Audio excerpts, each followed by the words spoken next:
we have Elliot and Fred started jogging at the same time from P to R along a 9,000 meter route shown. After 40 minutes, Fred was at the halfway point Q and Elliot was at the distance behind Fred.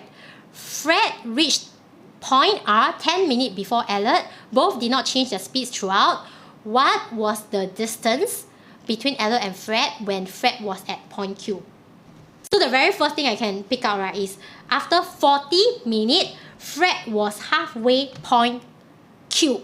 After 40 minutes, what you know is that F, okay, if halfway point means traveled half of the distance. Do you agree with me? Okay, what are some things you can do first? You can find out when F traveled the entire distance, which is 2 out of 2. Okay, this will give you more information, right? So, from half to 2 out of 2, isn't it your times 2? So, your times 2 here also. Actually, right, after 80 minutes, F would actually finish traveling based on his speed. Fred reached point R 10 minutes before Elliot. What does it tell you about Elliot's time taken? Fred reached point R that time, right? Fred already finished traveling. Fred finished traveling that time. Fred took 80 minutes. So when Fred took 80 minutes, Fred reached 10 minutes before Elliot. 80 plus 10. Okay, some of you plus 10, some of you minus 10, right? Plus. Yes. Why? Fred reached 10 minutes before Elliot. That means, isn't it Elliot will take extra 10 minutes? So now you have Elliot's time, and we also have the distance, right? 9,000 meters. You have the distance of 9,000.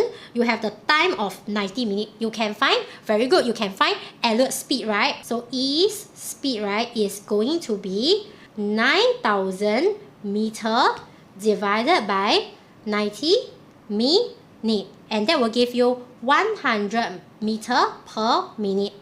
Point Q this time, there's a very, very important context you need to use. Fred took 40 minutes. You see, Elliot and Fred jogged at the same time. Agree with me, it is also 40 minutes for Elliot as well. So if you agree with me, then you have the time for Elliot here. And you have the speed also. You can find out at that 40-minute juncture how much has Elliot traveled starting from point P. Is distance. So to find distance is your speed multiplied by your time, which is 40 minutes, and you'll realize Elliot traveled 4,000 meters from P.